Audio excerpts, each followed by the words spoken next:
Hey, what's up? Today, I want to talk to you about this lens, the Canon RF 16mm, and why I think this is one of the coolest and most unique lenses out there. So the reason why I originally purchased this lens was because I was going to go on tour with a band, and I wanted something that was wider than my 35 that could really capture the environment when we were out on the road. I was looking at getting either the L series 15-35 or the Sigma Art 12-24. Both of those are pretty expensive and nice lenses, so I wanted to get something that was cheap that I could kind of test out and play with before committing to any big purchases. This lens is about $1,000 cheaper than the Sigma and over $2,000 cheaper than the L series. But after playing around with it for a while, I ended up keeping this lens because I thought it was better than what I was seeing online from the more expensive alternatives to this lens, and I'll tell you why. This lens is severely flawed. When lens manufacturers are creating these lenses and they're trying to keep it at a lower price point, they can't always get a perfect lens, so they count on companies like Canon, Sony, Nikon, whoever, to create profiles to fix the image in post. And what that does is it gives you a technically flawed image if you're shooting straight out of the camera and not applying these corrections. But that's actually why I love this lens. It has a very unique style that's almost fisheye, but it's not fisheye, it's ultra wide, and it just creates these very unique images that I haven't seen being produced by other lenses. So after playing with this for a while, I was kind of forced to decide, do I want the more technically perfect image, or do I want something with more character? And I ended up deciding on the character. So let's jump into some examples and I'll show you exactly what I'm talking about. So real quick, I want to show you about the flaws in the image correction that's being done in post on these images. So if we take a look at this example image, you can see how these microphone stands are bending and warping. There's some heavy distortion along the ceiling. The room is just kind of wrapping around the subject. And if we were to apply the profile correction, all of a sudden, everything is straight. You get straight lines running across the ceiling, microphone stands, all of that vignetting is gone. But what's also happening is it's stretching the sides out to correct that. So just take a look right here. If I turn it off, you can see the Roland logo just at the corner and also the edge of this lamp just at the corner. When I turn it back on, they're both completely gone. So you're losing quite a bit of your wide angle to compensate for the distortion that's happening. And just a quick comparison. So this was shot with the 50-1.2, which I absolutely love that lens. It is fantastic. You get a very sharp image, nice detail, and you get really smooth fall off on the foreground and background. But you're not getting the environment of the image, which that's why I think this is a more powerful image, because you can see what's happening. You can see the chaos that they are using to create this music. And here's another quick example. Enabling the profile correction, not as dramatic on this image, but you can see how much of the image you're actually losing. Pay attention to this picture right here. You can see that you're losing quite a bit. But also, the way everything is distorting around the subject, I feel like it really helps to draw the viewer into what you want them to pay attention to. So let me pull up some more examples for you. So real quick, before we move on to the examples, I want to talk about two main reasons why you might want a wide-angle lens. The first being, you just need more room. You're in a very tight environment, you're right up close to the subject, and you need to get a wider shot. The second is you want to show the environment. So it's not about having the subject really big and right in the center of the frame, it's about where they are, what's happening in the room, what's going on around them, which can help tell the story of your photography or video. So first off, I'm just going to run through some examples of a wide shot that needs to be wide to capture everything. These are great for drum shots. This was some work we did for a local record pressing plant, and we just wanted to, get a more dynamic shot than something like a 50 or a 35. This is a still from a music video that I was shooting, and we just needed to get a little bit wider to be able to capture everything that was happening. This lens is great for live concert photography.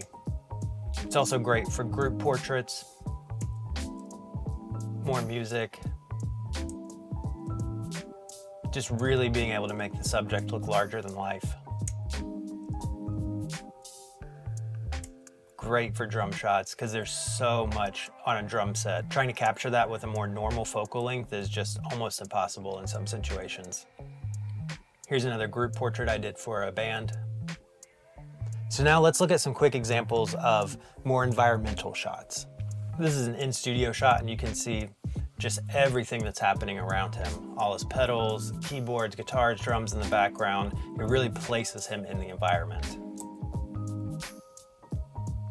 This was a shoot I did for the band Hey Nothing. We flew up to Maine to their family's property, and this is actually their great aunt's living room. And I really just wanted to capture them in this environment and show that this is an actual lived-in house. This isn't staged. Another group portrait, great to show them in their environment. Just a quick side note, because of how wide this lens is, you are gonna get some very heavy vignetting when you're using a flash. So just be aware if you're buying this lens for flash photography. And this photo was from the same shoot. It was band photos, and I just thought doing the super wide really helps show off kind of the silly quirkiness of this photo. They're on a boat, but it's, you know, in the back of a bar. I also want to show you a few examples of some videos that I shot with it, but be aware that you can't turn off the image correction when you're shooting video. So you do lose some of that really cool characteristic that you get with the lens and photos. But if you need a wider field of view, if you're doing stuff handheld, this is a great lens. It's so small and light and compact. It's great for just running around and swinging the camera and shoving it in people's faces, and you get some really interesting shots with it. Really good for live music. As you can see, you're getting a lot of the crowd shots. You're showing the drummer, everyone on stage. This is from the music video I was talking about earlier. We were originally trying to shoot this with a 35, but it just was way too tight in this hallway. So when we switched to the 16, it just opened up and everyone on set was like, yes. Using this lens handheld, I think adds a lot of dynamics to your video. You're able to push in and get super close to the subjects, pull out, show wider shots, whip it around. Great for this kind of application. And lastly, a couple more live shots that I was able to get on the road with the country artist.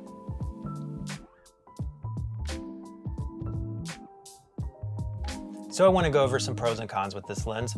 Let's start with the pros. Number one is the price. This is Canon's second cheapest lens that they make, right below their nifty 50. It comes in at $300. It goes on sale all the time for around $250. At the time of this video, that's actually what it's on sale for right now.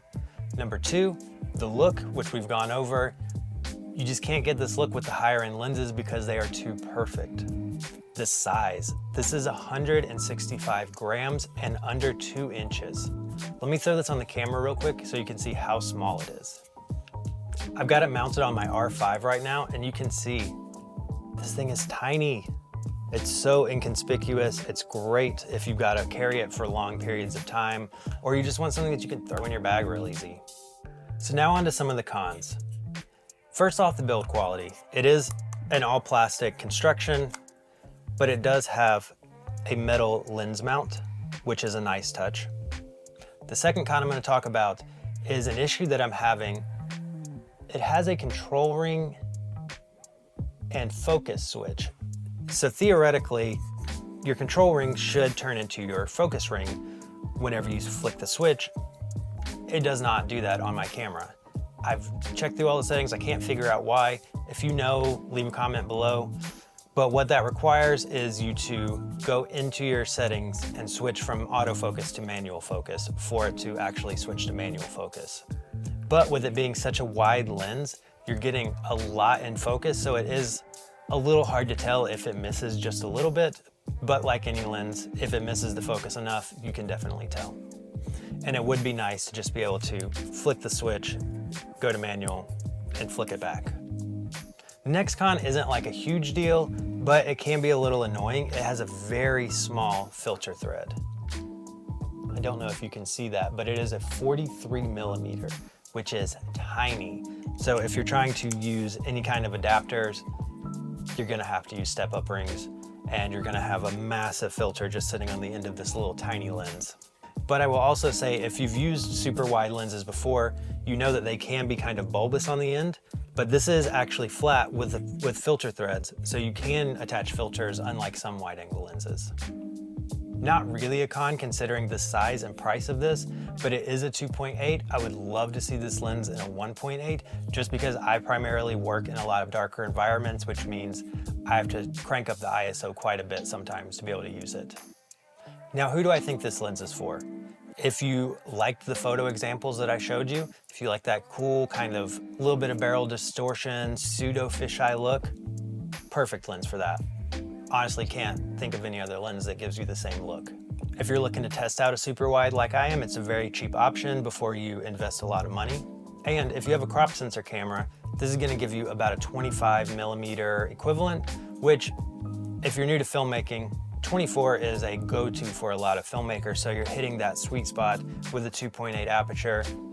Not bad if you're working with crop sensor. I would not recommend this lens if you're a serious landscape photographer and you need something that's going to be very pristine, very perfect around the edges, no distortion, because that's not what you're going to achieve with this lens.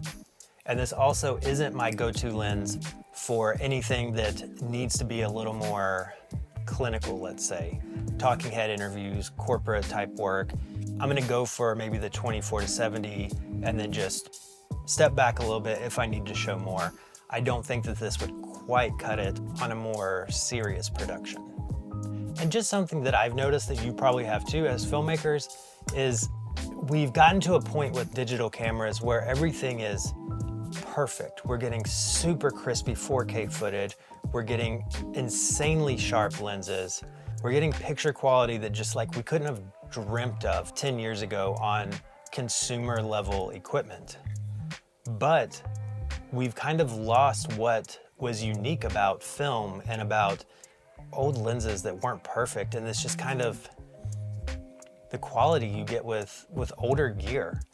And I know that there are very expensive cinema glass, there are really expensive cameras that still give you that quote filmic look, but for a lot of us, we can't afford that. Or we're shooting on photography and video and we need something that can do both. Like we can't fully commit to a cinema lens on a shoot, we're just gonna have to switch to photo mode and then change the lenses. It's, you know, it just doesn't work. And I think finding these lenses that are unique, that work for both photo and video, but offer something that's, it's not perfect. And that's why I said this is an imperfectly perfect lens. It's exactly what I want out of a wide angle. It's just sharp enough, it's just clean enough, but it still has something that you can't get with cutting edge technology. If you're still here, thanks so much for watching this whole video. If you enjoyed it, if you learned something, hit the like button below, subscribe to the channel, and hey, leave a comment below and tell me a piece of gear that you unexpectedly fell in love with. See you in the next one.